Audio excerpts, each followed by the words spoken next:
বাংলায় বিধানসভা ভোটের কাউন্টডাউন শুরু হয়ে গিয়েছে। এদিকে ভোট অন অ্যাকাউন্ট বাজেটে লক্ষ্মীর ভাণ্ডারের টাকা বাড়ানোর পাশাপাশি যুবসাথী প্রকল্পের ঘোষণা করে বড় চাল চেলে দিয়েছে তৃণমূল সরকার। পাশাপাশি বিজেপিও বাংলায় ক্ষমতায় আসার জন্য সংকল্পপত্রে একাধিক সুযোগ সুবিধা ঘোষণা করেছে। আর তারপরেই তৃণমূল ছেড়ে বিজেপিতে যাওয়ার ঢল বেড়ে গিয়েছে। সম্প্রতি অনুব্রত মণ্ডলের জেলায় তৃণমূলে বড়সড় ভাঙনের ছবি সামনে এসেছে। বিধানসভার প্রাক্তন বিধায়ক এবং তৃণমূল কংগ্রেসের জেলার সভানেত্রী অমিত শাহর হাত ধরে বিজেপিতে যোগদান করলেন। আর তারপরই বিপাকে পড়েছে শাসক দল।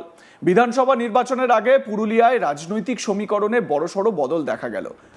পাড়া বিধানসভার প্রাক্তন বিধায়ক তথা তৃণমূল কংগ্রেসের জেলা সভানেত্রী মিনু বাউরি রবিবার কেন্দ্রীয় স্বরাষ্ট্রমন্ত্রী অমিত শাহর হাত ধরে বিজেপিতে যোগদান করেন। এই যোগদানকে ঘিরে জেলা রাজনীতিতে জোর চর্চা শুরু হয়েছে। এদিন পুরুলিয়ার বাঘমুন্ডি বিধানসভা এলাকায় বিজেপি প্রার্থী রোহিদাস মাহাতোর সমর্থনে আয়োজিত বিজয় সংকল্প সভায় উপস্থিত ছিলেন অমিত শাহ। সভামঞ্চ থেকে তিনি রাজ্যের শাসক দল তৃণমূল কংগ্রেসকে তীব্র আক্রমণ শানান। অমিত শাহ বলেন, গত 15 বছর ধরে মমতা ব্যানার্জি তার ভাইপোকে মুখ্যমন্ত্রী করার জন্য কাজ করছেন, কিন্তু বাংলার মানুষ তা হতে দেবেন না। তার এই মন্তব্যে রাজনৈতিক মহলে নতুন করে বিতর্কের ঝড় উঠেছে। শুধু তাই নয়, পুরুলিয়ার বিজেপির শক্ত ঘাঁটি বা শক্তি প্রদর্শনের লক্ষ্য স্পষ্ট করে দেন অমিত শাহ। শাহের বক্তব্য, এবার পুরুলিয়ার 9টির মধ্যে 9টিতেই জিতবে বিজেপি। পুরো জেলা ক্লিন করতে হবে। তার এই আহ্বানকে কেন্দ্র করে কর্মীদের মধ্যে উৎসাহ চোখে পড়ার মতো পরিস্থিতি লক্ষ্য করা যায়। রাজ্যের আইন শৃঙ্খলা পরিস্থিতি নিয়েও সরব হন কেন্দ্রীয় স্বরাষ্ট্রমন্ত্রী। তিনি অভিযোগ করেন, আরজিকর কিংবা দুর্গাপুরের মতো জায়গায় নারী নির্যাতনের ঘটনা ঘটলেও রাজ্য সরকার কার্যকর পদক্ষেপ নিতে ব্যর্থ। শাহ বলেন, মমতা ব্যানার্জি বলছেন রাত 7টার পর মহিলাদের বাইরে না বেরোতে, কিন্তু বিজেপি সরকার এলে রাত 12টাতেও মহিলারা নিরাপদে বাইরে বেরোতে পারবেন। কেন্দ্রীয় স্বরাষ্ট্রমন্ত্রী অমিত শাহ কি বলেছেন নিজের বক্তব্যে শোনাবো আপনাদের। अनेक संस्थाओं में हमारी किए गए और ममता दीदी बेशर्म होकर कहती है रात को 7 बजे के बाद महिलाओं को बाहर क्यों जाना चाहिए। अरे ममता दीदी, आपका टाइम हो गया, अब समाप्त। भाजपा सरकार आने वाली है, रात को 12 बजे भी छोटी बच्ची बेखौफ घूम पाए। সভাস্থলে উপস্থিত জনসমাগমও ছিল উল্লেখযোগ্য। পুরুষ ও মহিলাদের ভিড় ছিল চোখে পড়ার মতো, যা বিজেপির পক্ষে জনসমর্থনের ইঙ্গিত বলেই মনে করছে দলীয় নেতৃত্ব।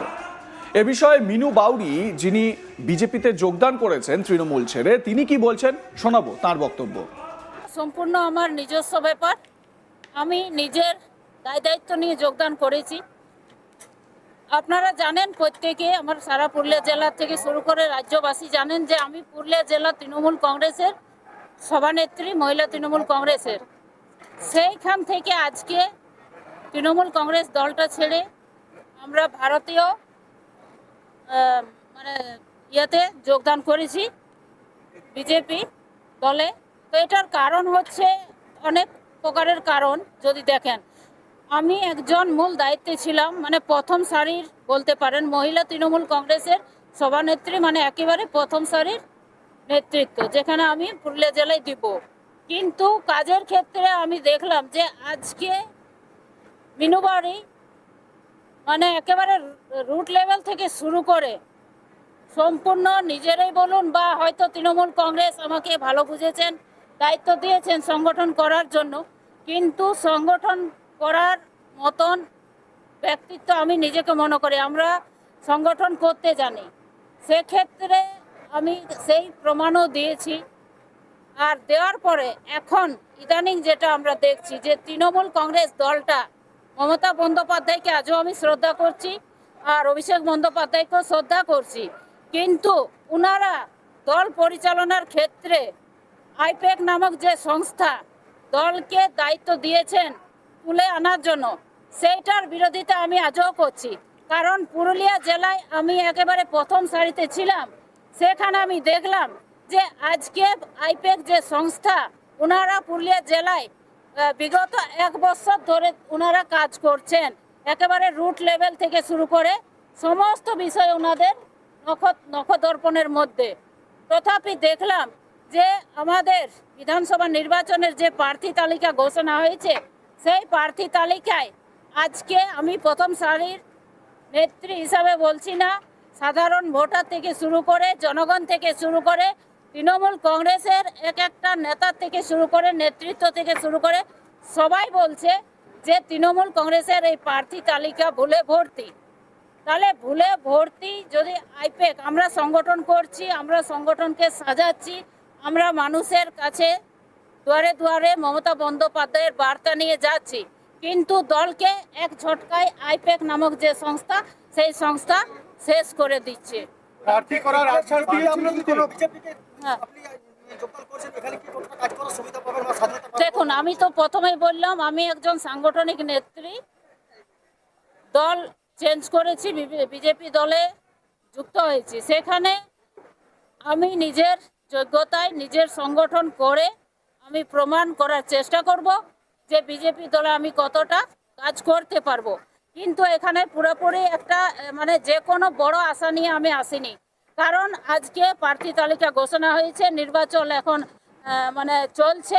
এই নির্বাচনের মুহূর্তে আমার এখন এইটাই যে আমি সঠিকভাবে আমার দায়িত্ব পালন করছি, মানুষকে যে পরিষেবা দেওয়া, মানুষকে সংগঠিত করার যে কাজ, সেই কাজটা করছি। সেখানে বাধাপ্রাপ্ত বারবার হচ্ছি, সেই কারণে আমি আজকে দলটা ছেড়ে চলে এসেছি। এ বিষয়ে বিজেপির দাবি, তৃণমূলের ওপর মানুষ বিশ্বাস রেখেছিল, কিন্তু তৃণমূল দুর্নীতিতে জর্জরিত, জঙ্গলমহলকে শেষ করে দিয়েছে। বিজেপি এলে বেকারত্ব কমবে, মহিলাদের ওপর অত্যাচার কমবে। বিজেপি সাংসদ জ্যোতির্ময় সিং মাহাতো এ প্রসঙ্গে কি বলেছেন শুনুন। সবাই জেনে গেছে এই তৃণমূল কংগ্রেস আগামী দিনে আর থাকার কথা নয়, আর ভালো কোনো মানুষই আর তৃণমূল কংগ্রেসে থাকবে না, দুজনেই থাকবে, পিসি আর ভাইপো। বাকি আর এই তৃণমূল কংগ্রেসে পশ্চিমবাংলাতে আর কেউ থাকবে না, শূন্য হয়ে যাবে। আগামী দিনে দেখুন আরও অনেক আছে লিস্ট, কারণ যারা একসময় ভেবেছিল কি তৃণমূল কংগ্রেসের দ্বারা পশ্চিমবাংলাতে মানুষ জনগণ উপকার পাবে, পশ্চিমবাংলার মানুষের সেবা করবে, এরা সন্ত্রাস এনেছে, এরা দুর্নীতি এনেছে, অরাজকতা এনেছে, পুরো পুরুলিয়া বাঁকুড়া জঙ্গলমহলকে শেষ করে দিয়েছে।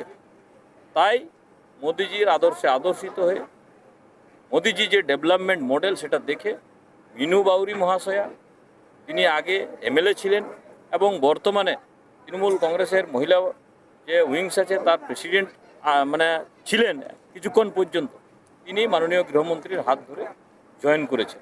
তিনিও চান কি পশ্চিম বাংলাতে বিজেপি সরকার হোক, কারণ তৃণমূল কংগ্রেসের নেতৃত্বে যেভাবে থেকে শুরু করে যেভাবে বেকারত্ব তৈরি করেছে, তাতে তিনি মনে করেছেন বিজেপি একমাত্র সম্ভব আছে যার দ্বারা পশ্চিমবাংলা বিকশিত হবে, পশ্চিমবাংলা ডেভেলপমেন্ট হবে, মায়েরা সুরক্ষিত থাকবে, যুবকরা কাজ পাবে। আপনাদের মতামত জানাতে ভুলবেন না। দেখতে থাকুন আজ তাক বাংলা, সাবস্ক্রাইব করুন আমাদের ইউটিউব চ্যানেলটি।